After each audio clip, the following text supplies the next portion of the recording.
Banyak pelajaran-pelajaran dari Imam Ghazali, dari berbagai macam ulama, bagaimana cara sembahyang supaya khusyuk. Pelajari itu, pahami itu.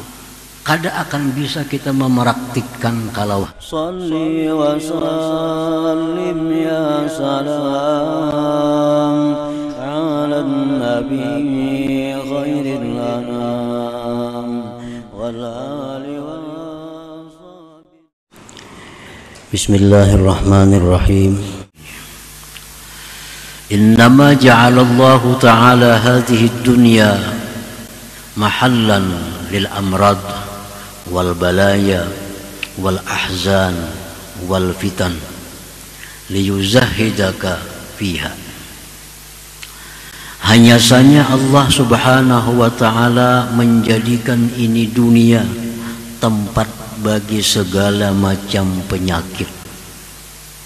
Segala macam penyakit tempatnya di dunia. Wal balaya, segala macam bala Allah tempatkan di dunia ini. Wal ahzana, segala macam kesedihan-kesedihan Allah tempatkan di dunia. Wal fitana, segala macam fitnah-fitnah itu di dunia. Di surga itu kada ada lagi. Jadi hanya di dunia adanya penyakit, adanya bala, adanya sedih, duka cita, adanya fitnah-fitnah, itu hanya di dunia ini. Nah, kenapa Allah kumpulkan yang demikian itu di dalam dunia ini? Agar ia zuhudkan engkau pada dunia, agar Allah jauhkan hati engkau daripada dunia itu. Itu maksudnya.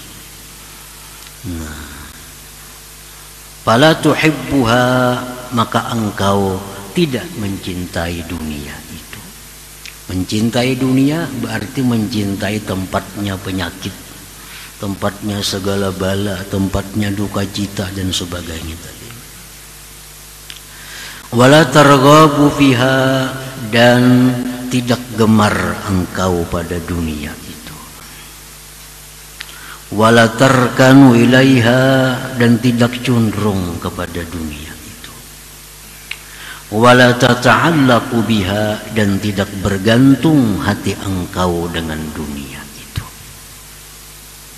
Lianna ma'ala amriha ilal fana' waz zawal, karena akibat atau akhir perkara dunia itu adalah kepada kebinasaan dan hilang.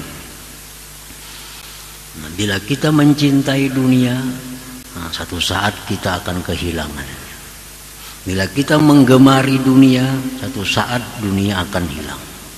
Bila kita condong kepada dunia, satu saat dunia akan hilang. Bila bergantung dengan dunia, nah dunia itu akan binasa. Kita pun akan ikut menjadi binasa.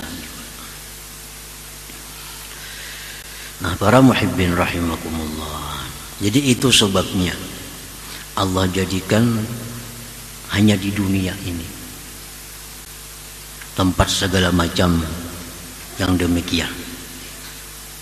Sedangkan surga bersih daripada segala macam penyakit, bala, luka cita dan sebagainya.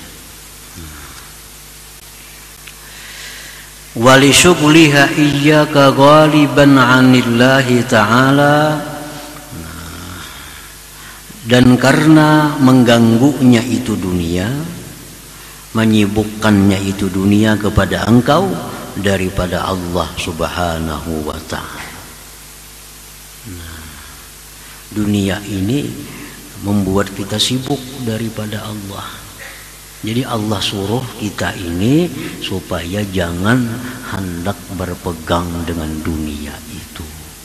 Bila kita berpegang dengan dunia, berarti kita berpegang dengan yang mengganggu kita, mengganggu hubungan kita dengan Allah Subhanahu wa ta'ala. Nah, para muhibbin rahimakumullah. Nah, segala macam ibadah kita terganggu biasanya karena urusan dunia. Wirid kita atau bangkalai biasanya urusan dunia. Nah, jadi kalau kita mencintai dunia, yaitu akibatnya kada akan bisa lurus ibadah kita, kada akan bisa istiqamah taat kita kepada Allah. Wali anna hubbaha ra'su kulli khati'ah, dan karena mencintai dunia itu adalah merupakan pokok segala dosa. Kenapa orang mengurangi takaran, timbangan, hendak banyak berhujung? Nah, mencintai dunia, hakun mau rela mengorbankan agamanya. Takaran berapa ada?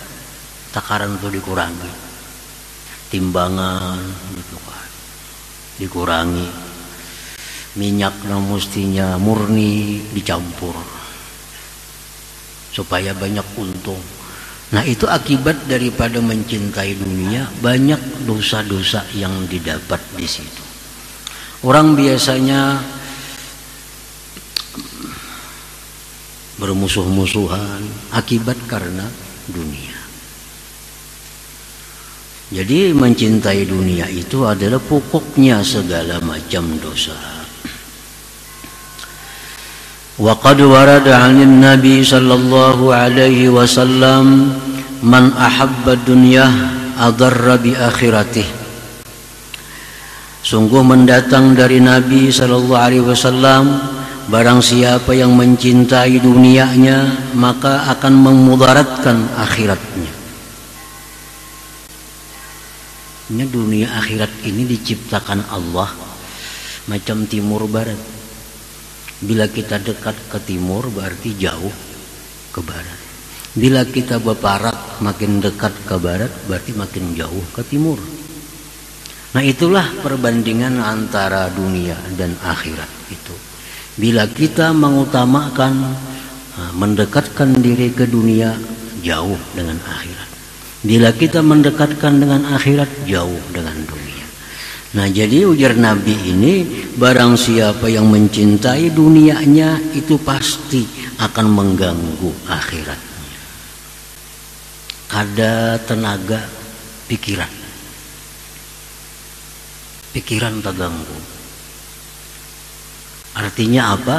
Ada orang yang kada sibuk dengan dunia, di rumah dia menjalankan bisnis hanya lewat orang-orang, di rumah aja dia, tapi pikirannya pun kada akan sunyi daripada dunia itu. Nah, sedangkan pikiran yang bercampur dengan duniawi itu menghambat kita untuk bisa khusyuk di dalam sebuah ibadah kita. Nah, khusyuk dalam sembahyang, khusyuk dalam baca Quran itu merupakan buah daripada az-zuhdu fid dunia. Kalau kita masih mencintai dunia, mustahil sembahyang itu bisa khusyuk. Mustahil. Kenapa? Sebabnya karena khusyuk itu buah daripada zuhud. Buahnya zuhud. Kalau zuhudnya kada mau ada buah. Banyak pelajaran-pelajaran dari Imam Ghazali, dari berbagai macam ulama, bagaimana cara sembahyang supaya khusyuk. Pelajari itu, pahami itu. Kada akan bisa kita mempraktikkan kalau hati kita masih cinta kepada dunia. Banyak buku-buku dikarang oleh cendekiawan, oleh para ulama, bahkan dari para aulia, bagaimana supaya cara sembahyang itu khusyuk. Nah, jadi cara seperti itu bisa kita praktikkan dalam sembahyang kita kalau kita ini zuhud dengan dunia. Kalau masih mencintai dunia, kada akan bisa dapat yang namanya khusyuk di dalam sembahyang itu.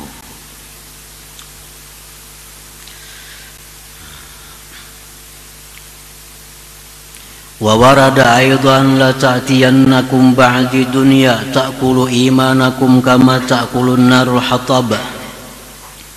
Mendatang pula sabda Nabi, sungguh akan datang kepada kalian sesudah aku nanti dunia yang memakan iman kamu sebagaimana memakannya api akan kayu bakar. Jadi dunia ini jar Nabi ada kena masanya memakan iman seperti memakannya api lawan kayu bakar. Nah, maksud Nabi itu apa?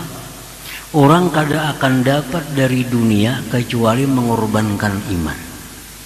Ada kena masa kita kada boleh duit bila kada berdusta, kada mau sugih bila kada riba,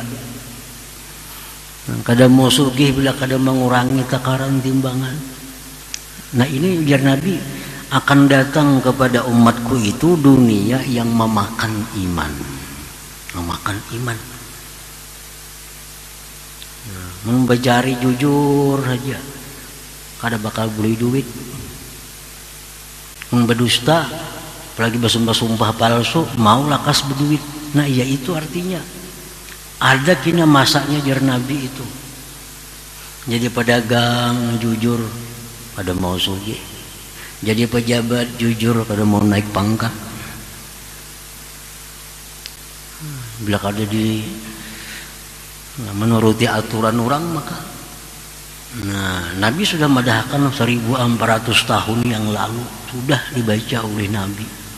Akan datang masa di mana dunia itu memakan iman kalian sebagaimana memakannya api akan kayu bakar.